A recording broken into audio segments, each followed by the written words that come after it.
বাড়ি ভর্তি মেহমানের সামনে আমার বাবা আমার মায়ের গালে থাপ্পড় মেরেছে। একটু দূরে দাঁড়িয়ে আমার 3 ফুপু আর দাদি মুসকি মুসকি হাসছে। এদিকে আমার মা লজ্জায় মাথা নিচু করে দাঁড়িয়ে আছে।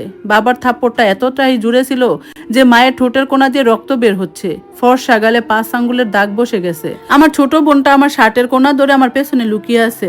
বাবাকে সে বড্ড ভয় পায়। আসলে বাবার ভালোবাসাটা কি সেটা আমার ছোট বোনটা জানেই না। আমার মাকে থাপ্পড় মারার কারণ এবারই তো অবশ্য কারণ লাগে না আমার মায়ের গায়ে হাত তুলতে। আজকে আমার ফুফাতো বোন রুমা তার জন্মদিন উপলক্ষে মুরগির ঝাল তরকারি খেতে চেয়েছিল, যদিও আমার দাদি মাকে তা জানাতে ভুলে গিয়েছিলেন, যেটা সে এখন অস্বীকার করছে। অন্যদিকে আমার বোন মিহা বেশ কিছুদিন ধরে রোস্ট খাবার বায়না করছিল, কিন্তু দাদি অনুমতি দেয়নি বলে মা রান্না করতে পারেননি। তার কথায় মিহা এমন কেউ না যে যার কথায় বাসায় রোস্ট রান্না করতে হবে, কিন্তু আজ যেহেতু সুযোগ ছিল তাই সে মিহার পছন্দের রোস্ট রেঁধেছিল। আর যেটা নিয়েই অনুষ্ঠানের মাঝে দাদি আর ফুপিরা মিলে বাবার কান ভার করছিল। মা নাকি ইচ্ছে করে মুরগির ঝাল ফ্রাই না করে রোস্ট রেঁধেছেন। মা নাকি ফুপুদের হিংসে করে, আরো কত কি। বাসা ভর্তি মেহমানের সামনে আমার দাদি মাটিতে বসে কাঁদতে লাগলো, বিলাপ করে বলতে লাগলো যে আমার মা নাকি তার সেবা যত্ন করে না, ফুপুদের হিংসা করে, সারাদিন ঘরে বসে ফোন চালায়, আরো কত কি। এদিকে মা নিশ্চুপ হয়ে চোখের জল ফেলছে, কারণ মা জানে প্রতিবাদ করলে বাবা আরো অমানুষের মতো পেটাবে তাকে। কিন্তু আজ আমি সহ্য করতে পারলাম না, সবার সামনে চিল্লায় উঠলাম আর বললাম, আর কত মিথ্যা বলবে দাদি? আজ সকাল থেকে মা একা হাতে এতগুলো মানুষের রান্না করছে, পাশাপাশি ঘর দুয়ার পরিষ্কার করছে একা হাতে। তুমি আর তোমার মেয়েরা তো ঠিকই ঘরে বসে সিরিয়াল দেখছিলে। আমার মা যদি ঘরে বসে ফোনে চালাতো তাহলে এতগুলো রান্না কে করলো? তোমার এই পুরো বাসা কে সাজালো দাদি? আমার কথা শুনে দাদি কোনো জবাব খুঁজে পেল না, বাধ্য হয়ে বাবার সামনে আবার নেকা কান্না শুরু করলো। বলতে লাগলো, দেখ বাপ, সামান্য একটু রান্না করেছে দেখে খোটা দিয়ে দিল। তোর বউ আমার নাতিটাকে আমার বিরুদ্ধে উস্কাই দিছে। তুই এর বিচার কর, ছোট মানুষ হয়ে কিভাবে আমার মুখে মুখে তর্ক করে। বাবা এবার আমার দিকে রাগী কণ্ঠে বলল, সাজ্জাদ, বড়দের মাঝখানে কথা বলতে এসো না। আমাকে রাগানোর ফল কিন্তু ভালো হবে না। কি করবে তুমি? হ্যাঁ, কি করবে? মারবে আমাকে যেভাবে মাকে মারো? তোমার মা আর বোনদের কথায় আর পারোই বা কি? তুমি ভালো সন্তান আর ভালো ভাই হলেও ভালো স্বামী আর ভালো বাবা হতে পারোনি। অভিমানের সুরে বললাম আমি। বাবার রাগে আমার গালে থাপ্পড় বসিয়ে দিলেন, চেঁচিয়ে বললেন, এতগুলো মানুষের সামনে নিজের বাবার সাথে বেয়াদবি করতে লজ্জা করে না তোর? আমার খেয়ে আমাকে তেজ দেখাস? না করে না, না করে না, যেমন তোমার করেনি। লজ্জা এতগুলো মানুষের সামনে আমার মায়ের গায়ে হাত তুলতে? আর খাওয়ার খোঁটা দিচ্ছ? কি খাওয়াও তুমি? সব ভালো ভালো বাজার করে দিয়ে আসো ফুপুদের বাসায়। ফুপুরা সেসব ভালো ভালো রান্না করে তোমাকে আর দাদিকে ডেকে নিয়ে খাওয়ায়, কিন্তু ওসব খাওয়ার সময় তুমি কি একবার ভেবেছো তোমার বাচ্চারা বাসায় কি দিয়ে খায়? কোনোদিন তোমার বোনদের বলেছো তোমার বউ বাচ্চার জন্য যাতে একটু খাবার দিয়ে দেয়? বাসায় প্রতিদিন আমরা সবজি আর আলু ভর্তা দিয়ে ভাত খাই। দাদির তো সেজু ফুপির বাসায় যে খেয়ে আসে, কেননা তুমি সেখানে হাত ভরে বাজার করে দাও আর তুমি নিজে ব্যবসার জন্য দুপুরে রাতে হোটেলে খেয়ে আসো। কিন্তু আমরা বাবা, আমাদের বাসায় কয়দিন তুমি মাছ গোস্ত বাজার করে দিয়েছো বলতে পারো? আমার মা টুকটাক সেলাই করে যা পায় ওটা দিয়ে শাকসবজি কিনে। বাবা হওয়ার কি দায়িত্ব পালন করেছো তুমি বাবা? আমার কথা শুনে বাবা কোনো উত্তর দিতে পারলেন না, শুধু অবাক চোখে দাদি আর ফুপিদের দিকে তাকিয়ে থাকলেন। দাদি আর ফুপিরা তড়িঘড়ি করে কথা দমানোর জন্য বললেন, আচ্ছা বাদ দেও সব, এখন যা হওয়ার হয়ে গেছে। আজকে রুমার জন্মদিন, এতগুলো মানুষের সামনে বাপ বেটার ঝগড়া ভালো দেখায় না, চল সবাই কেক কাটবো এখন। কিন্তু আমি আজ এত সহজে এদের ছাড়বো না। আজকে আমার মায়ের উপর আমাদের প্রতি হওয়া অন্যায়ের শেষ আমি দেখেই ছাড়বো। চড়া মেজাজে দাদিকে বললাম, কিসের বাদ দিব? যখন তোমার ছেলে আমার মায়ের গায়ে হাত তুলেছিল সেটা খুব ভালো দেখাচ্ছিল, কই তখন তো থামাতে আসুনি, এখন কেন থামাচ্ছ? তারপর বাবার দিকে তাকিয়ে বললাম, আচ্ছা বাবা, তুমি কি সত্যি আমাদের বাবা? না মানে প্রতি বছর আমাদের বাসায় আমার ফুফাতো ভাই বোনদের জন্মদিন পালন করা হয়, কিন্তু কোনোদিন আমার আর আমার বোনের জন্মদিন কেন পালন করা হয় না? সাথে সাথে আমার বড় ফুপু খেকিয়ে উঠলেন, কি রে, তুই কি তোর ভাই বোনদের হিংসা করিস নাকি? তাচ্ছিল হেসে বললাম, হিংসে করি না, শুধু জানতে চাই আমার আর আমার বোনের জন্মদিন পালন করা হয় না কেন। বাবা, উত্তরটা দাও দয়া করে। করিম শেখ এখনো নিশ্চুপ। কি উত্তর দেবেন তিনি? আসলেই তো তার সন্তানদের একটা জন্মদিন আজ পর্যন্ত পালন করা হয়নি। আমি আবারও বললাম, প্রতিদিন তোমার বোনদের বোন জামাইদের দামি দামি কাপড় দাও, তোমার ভাগ্না ভাগ্নিদের গায়েও থাকে মার্কেটের সবচেয়ে দামি কাপড়টা, কিন্তু আমার মাকে দেওয়া হয় 350 টাকার প্রিন্টের শাড়ি, আমাকে দেওয়া হয় রাস্তার পাশের ভ্যান থেকে কেনা 100 টাকার সস্তার শার্ট, আর আমার বোনকে দেওয়া হয় 300 টাকা দামের জামা। এই যে বাবা দেখো, আজ যে শার্টটা পরেছি এটা দেলোয়ার কাকার ভ্যান থেকে দাদি কিনে দিয়েছিল ঈদে, দাম 100 টাকা, কিন্তু তোমার ভাগিনা ভাগ্নিদের যে কাপড় দেওয়া হয় সেগুলোর দাম 3000 টাকার উপরে। বাবা, কেন এই বৈষম্য? উত্তর দাও, চুপ করে আছে কেন? এদিকে রুকেয়া বেগমের নাতির কথা শুনে রীতিমতো ঘামছে। সে ঘটনা আবার ধামাচাপা দিতে নাটক শুরু করলো। নাটক করে যায় নীলুফার পায়ে পড়ে গেল, কাঁদতে কাঁদতে বললেন, এই নে তোর পায়ে ধরলাম, তবু আমার এমন বদনাম করিস না। একটু নহে আমার মেয়ের ঘরের নাতি নাতনিদের ভালো কাপড় দেই, তাই বলে এত হিংসা পেটে? দাদির নাটক দেখে আমি আবার কিছু বলতে যাব তার আগে বাবা আমার গালে আরেকটা থাপ্পড় দিলেন। চেঁচিয়ে বললেন, ঘরে যা বেয়াদব। মায়ের দিকে তাকিয়ে বললেন, এই শিক্ষা দিচ্ছ আমার বাচ্চাগুলোকে? সবাইকে অবাক করে দিয়ে মা প্রথমবারের মতো তাচ্ছিল্য হেসে বলল, আপনার বাচ্চারা আর ছোট নেই যে মুখ বুঝে সহ্য করবে। আমার ছেলেটা সায়েন্স নিয়েছে এবার, কিন্তু ওকে একটা টিউশনি দেননি। এটা নাকি টাকা নষ্ট। কিন্তু আপনার ভাগ্না ভাগ্নিরা ঠিক 4টা করে টিউশনিতে ঢুকেছে, যার টাকা আপনি দেন। আমার ছেলে মেয়ে পড়ে সরকারি স্কুলে, কিন্তু আপনার বোনের বাচ্চাদের ভর্তি করিয়ে দিয়েছেন প্রাইভেট স্কুলে। আমার মেয়েটার নাচের শখ ছিল, কিন্তু আপনার মা আমার বাচ্চাটাকে নাচের ক্লাসে দেয়নি। এসব নাকি টাকা নষ্ট। কিন্তু তার মেয়ের ঘরে নাতি নাতনি ঠিকই নাচ গান শিখছে, তখন টাকা নষ্ট হয় না। আমার মেয়েটাকে আজ পর্যন্ত কুলে নিয়ে আদর করেননি, কিন্তু আপনার ভাগ্না ভাগ্নিদের ঠিকই কুলে নিয়ে পুরো পাড়া ঘুরিয়ে আনেন। কেন? আমার মেয়েটার কি বাবার ভালোবাসা পাওয়ার অধিকার নেই? আসলে এত বছরে মুখ বুঝেছিলাম শুধু সন্তানগুলোর দিকে তাকিয়ে, তাদের বাবা ছাড়া করতে চাইনি। কিন্তু আজ নিজের সন্তানের মুখে অভিযোগগুলো শুনে, নিজের মেয়ের মুখের ভয় দেখে বুঝতে পারলাম ওরা আসলে বাবা ছাড়াই তারা সুখে থাকবে। বলেই ছেলে মেয়ে দুটোকে নিয়ে ঘরে চলে গেল নীলুফা যেতেই সব যেন স্বাভাবিক হয়ে গেল, যে যার কাজে ব্যস্ত হয়ে পড়ল। রোকেয়া বানু তার 3 মেয়ে সবাইকে তাড়া দিতে লাগলো খাওয়ার জন্য। স্থির হতে পারল না করিম শেখ। সে যেয়ে বসে থাকলো কোনার চেয়ারে। একটু পরে হাতে 2টো ব্যাগ নিয়ে বেরিয়ে আসলো নীলুফা, সাথে তার 2 বাচ্চা। স্ত্রীকে এভাবে রাতে ব্যাগ হাতে বেরিয়ে পড়তে দেখে অবাক হলেন করিম শেখ। এগিয়ে এসে নীলুফার হাত ধরে বললেন, এই রাতে এসব কোন নতুন নাটক শুরু করলে? নাটক না, বাচ্চাদের একটা নতুন জীবন দেওয়ার চেষ্টা করছি। কারণ এই বাড়িতে তা সম্ভব নয়, তাদের বাবা থেকেও না থাকার মতো। যা বলছো ভেবে বলছো তো? এই বাড়ির চৌকাট পার হলে আর ঢোকার অনুমতি পাবে না। এটাই তো চাই। 16 বছর সহ্য করেছি, তবে আর নয়, এবার মুক্তি চাই। এ পর্যায়ে দাদি এসে বললেন, এসব কি বলছো বৌমা? ঘরে যাও। বাবা মা কি শিক্ষা দেননি তোমাকে? ছোট লোক মেয়ে। এরপর ফুপিরাও কি যেন বলছিল, কিন্তু মা সেসব কান্না দিয়ে আমাদের হাত ধরে বেরিয়ে পড়লো। রিকশায় বসে আলগোসে মায়ের মুখে তাকালাম, দেখলাম তার মুখে মুক্তির হাসি, আত্মবিশ্বাসের হাসি, আত্মসম্মানের হাসি। শোন আব্বা, এইসব মাইয়া মানুষের তেজ গায়ে মাখবি না। 2 দিন লাফাইবো, তারপর আবার এইখানে ফেরত আইবো। তুই যদি এখন ওর আনতে যাস, তখন ওর দেমাক আরো বাড়বো। আর ওর ভাইয়ের বউটার আমি চিনি, দুনিয়ার বজ্জাত মাইয়া। তোর কি মনে হয় ওই মাইয়া ওর সংসারে নীলুফার বাচ্চাকে থাকতে দিব? কোনো দিনও না। 2 দিনের মধ্যে ঝাঁটা দিয়ে পিটাইয়া বের করবো গো। তুই দেখে নিস বাপ, তুই খালি অপেক্ষা কর। নীলুফা তোর পায়ে ধরে মাপ চাইয়া এই বাড়িতে ঢুকবো। করিম শেখ তার মায়ের এইসব কথা কানে না নিয়ে সরাসরি জিজ্ঞেস করলো, আম্মা, তোমার হাতে যে সংসার খরচের টাকা দেই প্রতি মাসে, এগুলা কি করো? আর মিহা সাজ্জাতের টিউশনের কথা বলে যে মাসে মাসে টাকাগুলো নেও, ওইগুলো কই যায়? তখন সবার সামনে চুপ ছিলাম, কারণ তুমি আমার আম্মা। তোমার অসম্মান হোক আমি চাইনি, কিন্তু এখন আমি এর উত্তর চাই। আমার বাচ্চারা কেন ঈদে 100 টাকার পোশাক পরতো? ওদের ঈদের খরচের টাকা তো আমি তোমার হাতে দিয়ে দিতাম। তুমি এত বড় অন্যায় কি করে করলাম মা? রোকেয়া বেগম আমতা আমতা করে নেকা কান্না ছেড়ে বলতে লাগলেন, আমি কি আমার জন্য ওই টাকা খরচ করছি আব্বা? আমি তোর বোনদের সংসারে টাকা দিছি। আমি টাকা না দিলে তোর একটা বোনের সংসারও টিকতো না আব্বা। তুই তো জামাইদের চিনস, সংসারে একটা টাকাও দেয় না। তোর ভাগ্না ভাগ্নিদের পড়াশোনার খরচটাও দেয় না। আমি ওদের টাকা না দিলে ওদের পড়াশোনার বন্ধ হয়ে যাইব বাপ। তুই কি চাস তোর বোনরা সংসার ভেঙে বাসায় এসে বসে থাকুক? তাই বলে আমার স্ত্রী সন্তানদের হকের টাকা তুমি ওদের দিয়ে দিবা আম্মা? আমি তো আমার বোনদের দেওয়ার বেলায় কমতি রাখি না আম্মা। তাহলে তুমি কেন আমার সন্তান স্ত্রীর হকের টাকা ওদের পেছনে ঢালো?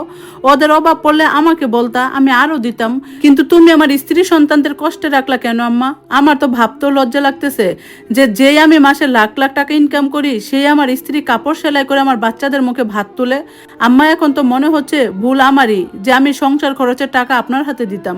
কারণ ওই টাকা 1 টাকাও আপনি আমার স্ত্রী সন্তানদের পেছনে খরচ করতেন না। আমি তো ভাবছিলাম আপনার হাতে টাকা দিলে আপনার সম্মান বজায় থাকবে, আমার স্ত্রীর সামনে আপনাকে কোনোদিন হাত পাততে হবে না। কিন্তু আমার ধারণা ভুল ছিল আম্মা। আমার উচিত ছিল সংসার খরচের টাকা আমার স্ত্রীর হাতেই দেওয়া, অন্তত আমার বাচ্চারা অনাথের মতো বড় হইতো না। বলেই মায়ের ঘর থেকে বেরিয়ে গেল করিম শেখ। এদিকে ছেলের রাগ দেখে চিটিয়ে রইল রোকেয়া ভানু। করিম শেখ ঘর থেকে বেরোতেই রোকেয়া ভানুর ঘরের হুড়মুড়িয়ে ঢুকলো তার মেয়ে। লক্ষ্য নতুন পরিকল্পনা। রিক্সা থেমে গেল নানার বাড়ির সামনে। অনেকক্ষণ দরজা ধাক্কানোর পর মামি এসে দরজা খুলে দিল। নানা নানির ঘুম এতক্ষণে ছুটে গেছে। মামি দরজায় দাঁড়িয়ে বিরক্তি মুখে জিজ্ঞেস করলো, কি ব্যাপার নীলুফা, এত রাতে ব্যাগ হাতে বাচ্চা কাচ্চা নিয়ে এখানে? মা শান্ত গলায় বললেন, দরজা থেকে সরো ভাবি, আগে ঘরে ঢুকি। বলে নিজের মামিকে সরিয়ে মা হাত ধরে ঘরে নিয়ে আসলেন। তারপর নানিকে বললেন, মা, আমি সারা জীবনের জন্য ওই বাসা ছেড়ে চলে এসেছি, এখন থেকে এখানেই থাকবো। মায়ের কথা শোনার সাথে সাথে মামি তেতে উঠলেন। ততক্ষণে মামার ঘুম ভেঙে গেছে। মামা মামিকে ইশারায় শান্ত হতে বলে নিজেই জিজ্ঞেস করলেন, একেবারে চলে এসেছিস মানে? নিজের সংসার থেকে কেউ এভাবে চলে আসে নাকি? আর ঝামেলা সব সংসারে হয়, তাই বলে বস্তা বাস্তি নিয়ে চলে আসবে নাকি? মা কিছু বলতে যাবে তার আগেই নানা বলে উঠলেন, আমার মেয়ে তার নিজের বাসায় এসেছে, এখানে সে কারো জবাবদিহিতা করতে বাধ্য নয়। অবশ্যই বাবা, আমার এত কামাই নেই যে তোমার মেয়ে আর নাতি নাতনিকে বসিয়ে বসিয়ে খাওয়াবো, কারণ বাহিরে যে কাজ করার মুরত তোমার মেয়ের নেই। আবার সাথে নিয়ে এসেছে দামড়া দুটো ছেলে মেয়ে। শোনো বাবা, তোমার পরে এই বাসার মালিক আমি, তাই এই বাসায় কে থাকবে আর কে থাকবে না তার সিদ্ধান্ত নেওয়ার অধিকার আমার আছে। আর আপনি ভুলে যাবেন না, আপনি আর মাও আমার টাকায় বসে খাচ্ছেন। নানা এবার হেসে বলল, আমি এখনো বর্তমান আছি নেহাল, তাই আমার বাসায় কে থাকবে আর থাকবে না তার সিদ্ধান্ত নেওয়ার তুমি কেউ না। আর রইলো আমার আর তোমার মায়ের খরচের ব্যাপারটা, তাহলে শুনে রেখো, তোমাকে এই বাসায় থাকতে দিয়েছি, তার বিনিময়ে তুমি আমাকে দেখছো। তুমি যদি বাইরে কোথাও বাসা ভাড়া নাও তাহলে মিনিমাম 7,000 টাকার ভাড়া দিতে হতো, ওটা তো দিচ্ছ না। তুমি বরং প্রতি মাসে আমাকে ভাড়া দিবে, তার বদলে এই বাসায় থাকবে। আর নীলুফা, তুমি নানু ভাইদের নিয়ে তোমার মায়ের রুমে যাও, আমি এখানে থাকবো। মামা তেতে বললেন, এটা কেমন কথা বাবা, আমি তোমাদের ছেলে, আমি কেন ভাড়া দিব? নানা বললেন, যদি ভাড়া দিতে না পারো তাহলে চুপ থাকো। মালিহা, নীলুফার নানা ভাইদের তোমার সাথে নিয়ে যাও। মা এবার বলে উঠলো, কেন বাবা, আমি আমার ঘরে যাব। এ বাসায় যেমন ভাইয়ার নিজের ঘর আছে, আমারও তো আছে, আমি আমার ঘরেই থাকবো। মামি চিল্লিয়ে বললেন, খবরদার নীলুফা, ওখানে এখন আমার মেয়ে থাকে, ওটা ওর ঘর। তোমার মেয়ের জন্য আলাদা ঘরের প্রয়োজন পড়লে নিজে নিয়ে বানিয়ে নাও, আমি আমার অধিকার ছাড়বো না। যেহেতু মনি ঘুমিয়ে পড়েছে তাই আজ ওকে ডাকলাম না, কাল সকালের মধ্যে ঘর খালি চাই আমি। আর ভেবো না তোমার স্বামীরটা খাবো না, নিজের আর নিজের বাচ্চাদের খরচ আমি নিজেই বহন করব। সেই সাহস আছে বলে ওই বাড়ি ছেড়ে এসেছি, কালকের মধ্যে যেন আমার রুম খালি হয়। এদিকে নানা ভাই বললেন, নীলুফার রুম যাতে কালকেই খালি করা হয়। ওটা আপনার নাতনি থাকে আব্বা, আপনি কিভাবে ওকে ওখান থেকে বের করে দিতে বলেন? ও যেমন আমার নাতনি তেমনি নীলুফা আমার মেয়ে, মেয়ের চেয়ে নাতনি অবশ্যই বড় না? তোমরা এখন যেতে পারো, আমি আর কথা বলতে চাই না। সবাই এক এক করে নিজ নিজ ঘরে চলে গেল। ড্রয়িং রুমে একা পড়ে রইলেন বৃদ্ধ রফিক মিয়া। সোফায় শুয়ে মিলাতে লাগলেন তার দীর্ঘ জীবনের হিসাব নিকাশ। তিনি একটা সরকারি অফিসের সামান্য পিয়ন ছিলেন, যা বেতন পেতেন তা দিয়ে তার সংসার টেনে টুনে চলতো। কিন্তু তার ছোট বোনের জন্য মাঝে মধ্যে সংসারে টান পড়তো। ছোট বোনের সংসারে সুখের জন্য নিজের সন্তানদের সে অভাবে রেখেছে। ছোট বোন দুদিন পর পরই হাজির হতো, ঠিকভাবে আপ্যায়ন না করলে তার মা কান্নাকাটি শুরু করতো, অভিশাপ দিত। সে নাকি বউ বাচ্চার পিছনে সব টাকা খরচ করে, বোনের প্রতি কোনো দায়িত্ব পালন করে না। আরো কত কি, বাধ্য হয়ে ধার করে সে বোনের চাহিদা মেটাতো। এভাবেই দিন যেতে থাকে। তার নিজের সন্তানদের ভরণ পোষণের খামতি রাখলো, বোনের সন্তানদের ঠিকই আগলে রাখতো। ভালো টিউশন, ভালো স্কুলের অভাবে যথাসময় ভালো গাইড, খাতা কলম এসব কিনে দিতে না পারায় তার বাচ্চা দুটো পড়াশোনায় পিছিয়ে পড়ে। অন্যদিকে তার বোনের সন্তানরা ঠিকই পড়াশোনায় এগিয়ে যায়। ফলশ্রুতিতে তার ছেলেটা ইন্টারে ফেল করে, তার পড়াশোনার প্রতি মনোযোগ উঠে যায়, ছন্ন ছাড়া জীবন শুরু করে। অন্যদিকে তার মা বারবার তাকে চাপ দেয় যেন নীলুফাকে বিয়ে দিয়ে দেয়।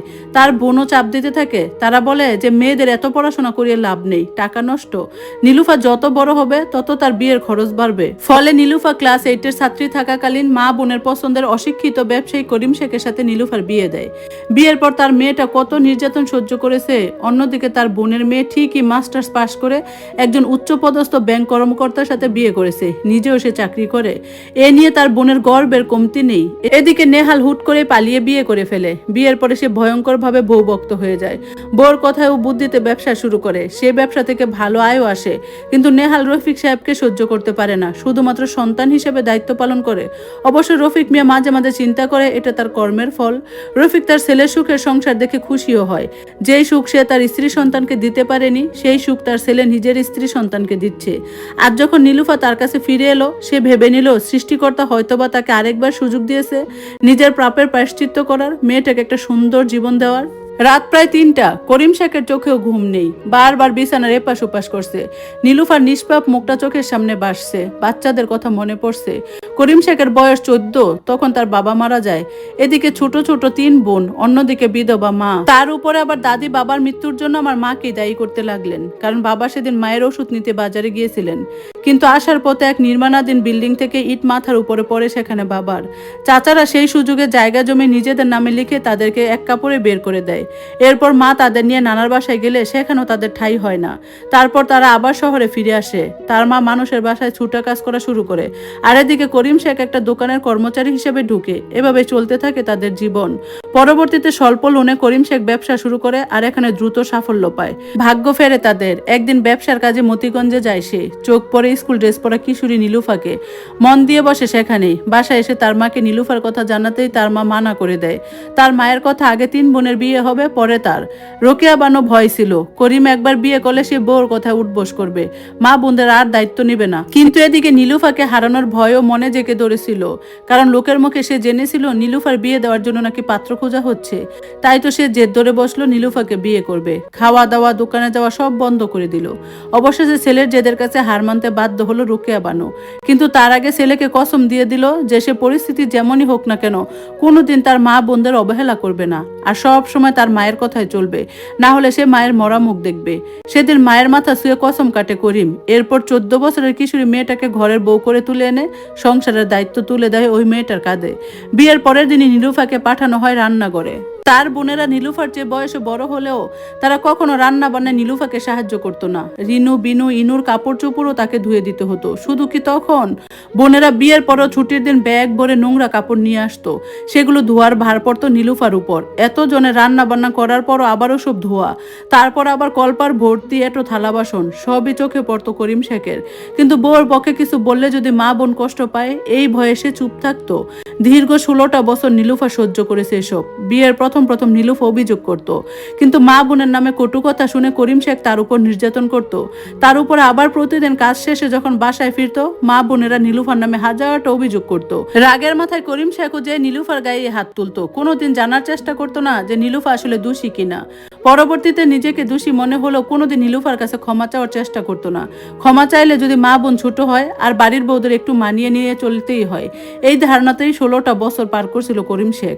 আর তার বাচ্চারা, তাদের কি করিম শেখ ভালোবাসতো না? অবশ্যই বাসতো, কিন্তু সে ভালোবাসা দেখানো নিষেধ ছিল তার জন্য। তার বোন বিনুর স্বামী প্রবাসী, রিনুর স্বামী ঢাকায় চাকরি করত, আর ইনুর স্বামী বর্ডারে। ফলে তার ভাগিনা ভাগ্নিরা কেউ তার বাবাকে কাছে পায় না। তাই তার বোনের আর বাচ্চারা যদি দেখে মামা তার সন্তানদের আদর করতেছে, তাহলে তারা কষ্ট পাবে। কিন্তু করিম নিজের বাচ্চাদের থেকে দূরে দূরে থাকলেও নিজের ভাগিনা ভাগ্নিদের ঠিকই বুকে আগলে রাখতো। তার মায়ের নির্দেশ ছিল যে সবকিছু ভাবতেই কেমন পেট গুলিয়ে উঠলো করিম শেখের। দৌড়ে যে বমি করলো। আজকে সকালে শিলা রান্নাঘরে যায়নি। সে সিদ্ধান্ত নিয়েছে যে যতদিন নীলুফা এই বাসায় আছে ততদিন সে আর বাড়িতে কোনো কাজ করবে না। নেহালও এ বিষয়ে কিছু বলেনি, কারণ সে নিজেকে কথা দিয়েছে স্ত্রী সন্তান ছাড়া আর কাউকে সে নিজের জীবনে প্রাধান্য দিবে না। তার মায়ের, তার বোনের জীবনটা যেভাবে নষ্ট হয়েছে, তার মেয়ের জীবন সে নষ্ট হতে দিবে না। বাধ্য হয়ে মালিহা বেগমই সকালে নাস্তা বানাতে গেলেন। অবশ্য প্রতিদিনই শিলাকে সে রান্না বান্নায় টুকটাক সাহায্য করেন। শিলার সাথে তার সম্পর্কটা বেশ শীতল। শিলা কোনোদিন তাকে অসম্মান করেনি, সত্যি কোনো কিছুর অভাব হতেও দেয়নি, কিন্তু তার সাথে বসে কোনো দু একটা ভালো মন্দ গল্প কোনোদিন করে না, যেন সব সময় এড়িয়ে চলতে চায়। নাস্তার টেবিলে বসেছে সবাই। নাস্তা করার মাঝে নেহাল বলে উঠলো, বাবা, আমি সিদ্ধান্ত নিয়েছি যে পরের মাসে আমি ভাড়া বাসায় উঠবো। যে বাসায় আমার সন্তানের অধিকার কেড়ে নেওয়া হয় সে বাসায় আমি থাকবো না। তোমার মেয়ে আসতে না আসতে আমার মেয়ের ঘর ছাড়া হয়েছে, আমি ইতিহাসের পুনরাবৃত্তি হতে দেব না বাবা। তোমার হাতের খরচের টাকার চিন্তা করো না, প্রতি মাসে তা পাঠিয়ে দিব। তবে তোমার মেয়ে আর নাতির জন্য 1 টাকাও দিতে পারবো না, সেটা নিয়ে তোকে ভাবতে হবে না ভাইয়া। আমি আমার সন্তানেরা তোমার সন্তানের হক মারবো না, আমাদের খরচ আমরাই চালিয়ে নিব। আর বাকি থাকলো আমাদের থাকার জায়গা, যাও, আমার রুম আমি তোমার মেয়েকে দিয়ে দিলাম। বাসার পেছনের দিকে টিন দিয়ে 2টো রুম বসিয়ে সেখানে আমি আমার বাচ্চাদের নিয়ে থাকবো, আমরা আলাদাই খাবো, শুধু 2টো দিন সহ্য করো। মামা তাচ্ছিলে হেসে বলল, ঘর বানাবি, টাকা পাবি কই? তোর মহান বাপ তো আগেই নিজের সব জমি জমা বেচে তার বোনদের বাচ্চাদের মানুষ করেছে। নিজের পেনশনের টাকাটাও তার বোন জামাইয়ের ব্যবসার কাজে লাগাতে দিয়ে দিয়েছে। 1 টাকাও তো সঞ্চয় নাই তোর বাপের। ওই দিন শেষে আমার কাছে ওষুধে টাকার জন্য হাত পাততে হয় তার প্রিয় ভাগিনা ভাগ্নিরা এখন আর মুখ ফিরে তাকায় না। আর তোরকে ঘাট থেকে নামাতে যেই নরকে বিয়ে দিয়েছে, ওখান থেকে যে খালি হাতে এসেছিস তা আমার বোঝা হয়ে গেছে। তাহলে ছেলের কথা শুনে লজ্জায় মাথা নামিয়ে ফেললো রফিক মিয়া। কি বলবে সে? সবই তার পাপের ফল। মা বললাম তো আমার ব্যবস্থা আমি করে নিব, 2টো দিন সহ্য করো। আমাদের ঝামেলার জন্য এই বয়সে মাকে অন্তত কষ্ট দিতে চাচ্ছি না, তাই আমি নিজেই সরে যাচ্ছি। অন্য কোথাও সস্তায় বাসা নিতে পারতাম, কিন্তু আমার বাচ্চাদের একটা নিরাপদ আশ্রয় প্রয়োজন, তাই এই ভিটেটাই ঘরে তুলে থাকবো, কিন্তু তোদের উপর বোঝা হবো না ভাই। নেহাল আর কিছু বলল না, নাস্তা করে ঘরে চলে গেল। কষ্ট কি তার লাগছে না? অবশ্যই লাগছে। নীলুফা তার অনেক আদরের বোন, প্রচন্ড ভালোবাসে সে তার বোনকে, কিন্তু তাদের ভয়ঙ্কর অতীতের কথা সে এখন শুধু নিজের স্ত্রী সন্তান ছাড়া আর কাউকে নিয়ে ভাবতে চায় না। সে চায় না তার সন্তানও তার নীলুফার মতো বিষাক্ত অতীত নিয়ে বড় হোক। নেহালের আজও মনে আছে তার ডাক্তার হওয়ার স্বপ্ন ছিল, পড়াশোনার প্রতিও প্রচন্ড মনোযোগী ছিল, কিন্তু ক্লাস 10-এ ওঠার পর সায়েন্সের সাবজেক্টে টিউশনি পড়তে না পারায় তার রেজাল্ট খারাপ হয়। এরপর কলেজে ওঠার পর পড়াশোনা আরো কঠিন হয়ে যায়। বাবার পায়ে পর্যন্ত ধরেছিল যাতে টিউশনি পড়ার খরচ দেয়, কিন্তু বাবা দেয়নি। সেই টাকা তার ভাগ্না ভাগ্নিদের নিজেদের শখ মেটাতো। ফলশ্রুতিতে সে ইন্টারে ফেল করে। তার স্বপ্ন চিরতরে শেষ হয়ে যায়। এরপর থেকে ছন্ন ছাড়া জীবন শুরু করে সে। এখানে 20,000 টাকা আছে, বাসার খরচ থেকে আমি জমিয়েছিলাম। তোমার বোনকে বলিও ঋণ নেওয়ার দরকার নেই, আর ওকে কেউ ঋণও দেবে না, কারণ ওর না আছে চাকরি, না আছে অন্য কিছু। তুমি ওকে বলবা এই টাকাটা তুমি ধার হিসেবে দিয়েছো, কাজ করে যাতে 6 মাসের মধ্যে ফেরত দেয়। বলেই শিলা চলে গেল। নেহাল স্ত্রীর পানে তাকিয়ে ম্লান হাসলো। সে জানে শিলা অনেক পরিষ্কার মনের মেয়ে, কিন্তু তারও যে তিক্ত অতীত রয়েছে। শিলারা 4 বোন। শিলার দাদির দাবি ছিল একটা নাতির, কিন্তু পরপর 4টা মেয়ে হওয়ার পর শিলার দাদি তার বাবাকেও সুন্দরী অল্প বয়সী মেয়ে দেখে দ্বিতীয় বিয়ে দেয়। বিয়ের 1 বছরের মাথায় সে ঘরে পুত্র সন্তান আসে। ধীরে ধীরে শিলার বাবা তার মায়ের সাথে দূরত্ব তৈরি করে, কিন্তু শিলার সৎ মা এটাতে সন্তুষ্ট ছিল না। সে চাইতো শিলার মাকে যেন এই ভিটা থেকে বের করে দেওয়া হয়। কম বয়সী সুন্দরী বউর কথা ফেলতে পারেনি সে। ফলশ্রুতিতে সে শিলার মাকে 3 তালাক দিয়ে বাসা থেকে বের করে দেয়। এরপর তার জীবনে অনেক সংগ্রাম করে চলতে হয়। সেসব দিনের কথা এখনো শিলা ভুলতে পারেনি। এজন্য নিজেকে সব সময় সবার সামনে কঠোরভাবে উপস্থাপন করে। শিলা মনে করে সে নরম হলে তার জীবনটাও তার মায়ের মতোই কষ্টের হবে। নীলুফা ঘর গুছাচ্ছিল, হুট করে সেখানে আগমন ঘটে তার মায়ের। তার মা তার হাতে 20,000 টাকা ধরিয়ে বলে, ঋণ নেওয়ার দরকার নেই, তুই এটা থেকে খরচ কর। আপাতত টিন দিয়ে ঘর ওঠা, আর এখানে একটা হোস্টেল আপার নাম্বার আছে, উনি রান্না করার মহিলা খুঁজছে, মাসে 10,000 দিবে।